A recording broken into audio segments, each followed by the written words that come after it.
Baik, bismillahirrahmanirrahim. Assalamualaikum warahmatullahi wabarakatuh. Kembali lagi di channel Robi Delvis. Kali ini saya ingin memberikan analisa ya terkait pertandingan antara Borneo FC melawan Persib Bandung ya yang berakhir dengan skor 1-1 gitu kan.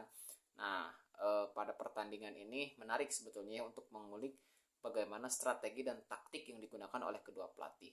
Pertama ya, untuk di babak yang pertama itu terlihat sekali Borneo FC melakukan penyerangan secara terbuka ya. Mereka menguasai bola, ball possession, kemudian melakukan direct pass langsung ya ke para penyerang mereka ya, sayap kanan, sayap kiri juga yang dikenal memang punya kecepatan, dan itu sangat atau bahkan cukup merepotkan lini pertahanan Persib Bandung yang dikawal oleh Nick Kuipers dan juga Alberto Rodriguez yang kita tahu eh, agak kesulitan ketika memang menghadapi para pemain-pemain yang cepat, dan itu nampaknya jadi strategi daripada coach Peter ya untuk mengeksploitasi lini pertahanan Persib Bandung, dan satu gol akhirnya berhasil dicetak ya lewat siapa Leo Guntara gitu kan, dan itu terlihat. Tetapi nah ini yang menarik gitu ya, uh, Persib Bandung tetap bertahan dengan pola menunggu bola ya, hanya melakukan pressing di tengah, kemudian baru nanti melakukan counter attack walaupun itu tidak jalan. Dan Persib punya dua peluang yang sangat bagus sekali di babak pertama,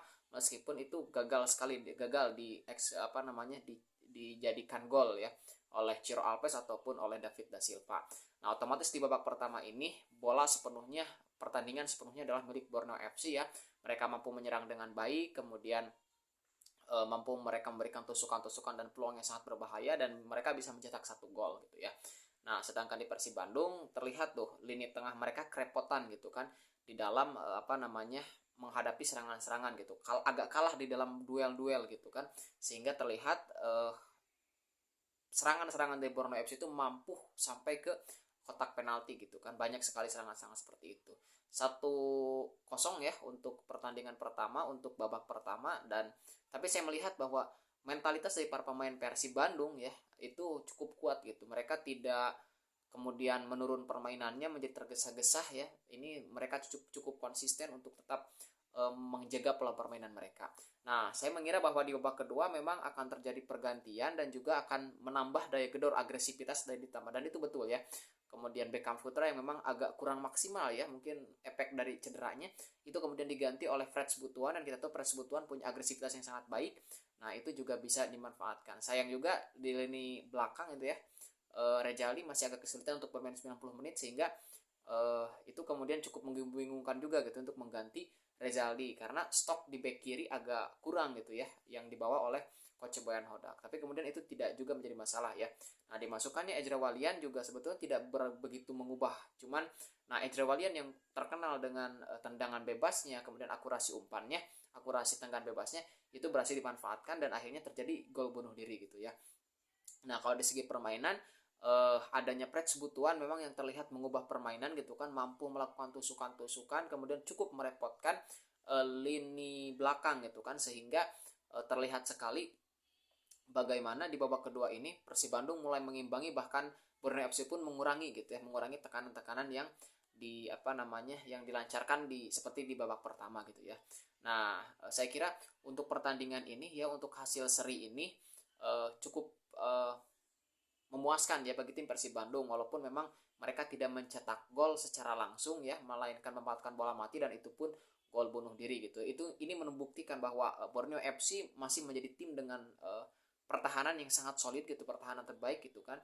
Nah, dan seganas apapun agresivitas dari tim Persib Bandung, saya lihat tadi karena lemah di lini tengah, agak kalah di lini tengah, kemudian banyak salah passing juga, itu yang menyebabkan kemudian proses counter yang biasa digunakan oleh coach Ben Hodak ini agak kurang jalan gitu ya.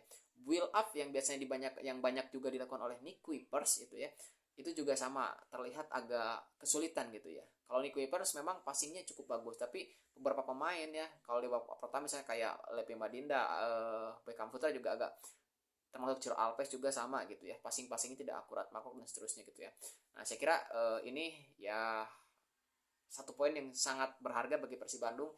Bagaimanapun mereka menjadi tim dengan 9 pertandingan tanpa terkalahkan, dan bagi Borneo FC ini satu hal yang sangat luar biasa sekali gitu ya. Mereka cukup konsisten sampai dengan sekarang gitu, dan ini menjadi pertandingan yang luar biasa memang ya.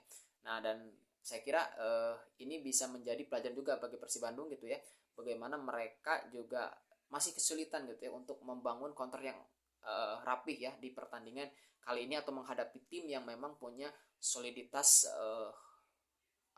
dan kekompakan di lini pertahanan gitu ya. Dalam hal ini yang dijaga oleh Leo Lelis ya, kemudian satu back lagi gitu ya. Nah, seperti itu. Jadi saya kira ini satu poin yang sangat berharga bagi Persib Bandung, walaupun mereka gagal menang, tetapi ini cukup melanjutkan tren positif mereka, yaitu di 9 pertandingan tak terkalahkan gitu ya.